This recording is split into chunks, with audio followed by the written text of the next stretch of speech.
వి gold trusted gold buyers తాకట్టులో ఉన్న బంగారాన్ని విడిపించి ఈ రోజు ఉన్న మార్కెట్ ధరకే కొనబడును. మరిన్ని వివరాలకు సంప్రదించండి 77107720. తుఫాను ప్రభావంతో నిజామాబాద్ జిల్లా రైతాంగాన్ని నష్టపరిచింది. చేతికొచ్చిన వరి ధాన్యం పూర్తిగా నీళ్ల పాలైన పరిస్థితి నిజామాబాద్ జిల్లాలో చోటుకుంది. ఉమ్మడి నిజామాబాద్ జిల్లా వ్యాప్తంగా సుమారు భారీగా వరి పంట నాటేసిన పరిస్థితి నెలకొంది. జిల్లాలో సుమారుగా నిజామాబాద్ జిల్లాలో 6 లక్షల ఎకరాల్లో వరి పంట నాటేశారు. అదేవిధంగా కామారెడ్డి జిల్లాలో కూడా సుమారు 4 లక్షల ఎకరాల్లో వరి ధాన్యం నాటేసిన పరిస్థితి నెలకొంది. పూర్తి స్థాయిలో కోతకొచ్చిన పంట నష్టపోయిన పరిస్థితి చూడొచ్చు. మెంతో తుఫాను నిజామాబాద్ జిల్లాను అతలాకుతలం చేసింది. నిజామాబాద్ జిల్లాలో ఎల్లో అలర్ట్ చేసిన వాతావరణ శాఖ అధికారులు రాత్రి నుండి ఎడతెరిపి లేకుండా కురిసిన వర్షంతో చేతికొచ్చిన వరి ధాన్యం పూర్తిగా నీళ్ల పాలైన పరిస్థితి ఉంది.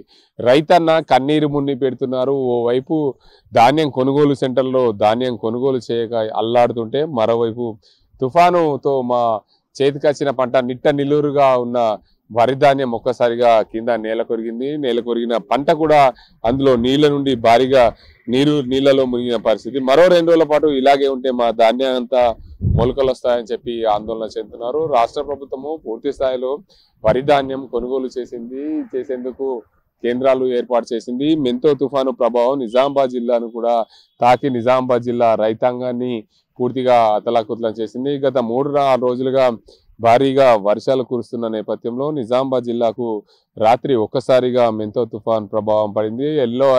ఎల్లో అలర్ట్ జారీ చేసినప్పటికీ పూర్తి స్థాయిలో ఒక్కసారిగా రాత్రి 8 గంటల ప్రాంతం నుండి ఒక్కసారిగా ఎడతెరిపి లేకుండా ఉదయం 4 గంటల వరకు భారీ వర్షం కురిసిన నేపథ్యంలో గాలులు ఎదురుగాలతో కూడిన తుఫాను ప్రభావంతో పంటంతా నేలపాలైన పరిస్థితి నెలకొంది. రైతాన్న ఆరుంగాలాలు పండించిన పంట కూడా నీళ్ల పాలైందని చెప్తున్నారు.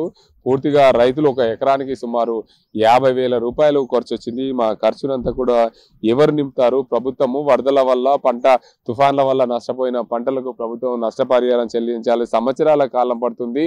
మా పంటలకు చేతికొచ్చిన పంట అంతా కూడా నష్టపోవడంతో ఎంతో ఇబ్బందుల పాలవుతున్నామని చెప్పి రైతన్న కన్నీరు మున్నీరు పెడుతున్న పరిస్థితి నెలకొంది. మొత్తంగా నిజామాబాద్ జిల్లా వ్యాప్తంగా సుమారు 6 లక్షల ఎకరాలు నిజామాబాద్ జిల్లాలో, 4 లక్షల ఎకరాలు కామారెడ్డి జిల్లాలో వరి పంటను వేశారు. వరి పంట వేసిన రైతాంగాన్ని ఇప్పటికే కామారెడ్డి నిజామాబాద్ జిల్లాలో కొంతమంది రైతులు వరి ధాన్యం కోసి కొనుగోలు కేంద్రాల కోసం ఎదురు చూస్తున్న పరిస్థితి. అదే కోణంలో కూడా ఉన్న కొద్ది మంది రైతులు తమ పంటను కోసేందుకు సిద్ధమైన పరిస్థితుల్లో పూర్తి స్థాయిలో ఒక్కసారిగా మెంతో తుఫాన్ ప్రభావం నిజామాబాద్ జిల్లాలో తాకడం నిజామాబాద్ జిల్లా ప్రజలను అతలాకుతలం చేసింది. దాంతోపాటు రైతన్న చేతికొచ్చిన పంటను కూడా పూర్తిగా నీటి పాలైన పరిస్థితి నెలకొంది. నీళ్లు కూడా వరి చేల నుండి బయటకు వెళ్తూ తమ పంట కూడా మొలకలు వచ్చే పరిస్థితి ఉంది. మమ్మల్ని ప్రభుత్వాలు ఆదుకోవాలని చెప్పి రైతన్న కోరుతున్న పరిస్థితులు నెలకొన్నాయి. ఇటీవల కాలంలో భారీగా వర్షాలు కురిసిన నేపథ్యంలో ఓవైపు మొక్కజొన్న పంటలు నష్టపోయాయి. మరోవైపు కోసిన ధాన్యం కూడా కొనుగోలు సెంటర్లు కొనుగోలు చేయక అలా ఇబ్బందులు పడ్డాం. కోయని ధాన్యం కూడా అలానే ఉంది. మరో 2-3 రోజుల్లో కోతకు వస్తుందన్న నేపథ్యంలో పూర్తి స్థాయిలో ధాన్యం అంతా నేల పాలై నీటి పాలైన పరిస్థితి నెలకొంది. మమ్మల్ని ప్రభుత్వాలు ఆదుకోవాలని చెప్పి రైతులు కన్నీరు మున్నీరుగా పెడుతున్నారు. ప్రభుత్వాలు ఇకనైనా రైతాంగం పట్ల ఆలోచించి వారికి కొనుగోలు సెంటర్ల ద్వారా కొనుగోలుకు త్వరితగతిన చేయాలి. మరోవైపు అకాల వర్షాల వల్ల నష్టపోయిన ధాన్యానికి రైతులను ఆదుకోవాలని చెప్పి రైతులు డిమాండ్ చేస్తున్న పరిస్థితి నెలకొంది. ఏదేమైనప్పటికీ ఉమ్మడి నిజామాబాద్ జిల్లా వ్యాప్తంగా మెంతో తుఫాన్ ప్రభావం అతలాకుతలం చేసింది రైతాంగాన్ని. వరి ధాన్యం మొక్కజొన్న పంటలన్నీ కూడా నష్టపోయిన పరిస్థితి. ప్రభుత్వం ఆదుకోవాలని చెప్పి రైతులు డిమాండ్ చేస్తున్నారు. ఇది ఇక్కడ పరిస్థితి. అజింతో గంగారెడ్డి, RTV నిజామాబాద్. తెలుగులో న్యూస్ కి ఫాస్టెస్ట్ యాప్ ఇప్పుడు టోటల్లీ న్యూ అవతార్లో జస్ట్ 5 seconds లో కంప్లీట్ న్యూస్. సోషల్ మీడియాలో ట్రెండ్స్ కి one stop solution. Live TV app voice search option తో ఇప్పుడే డౌన్లోడ్ చేయండి లేదా అప్డేట్ అయిపోండి.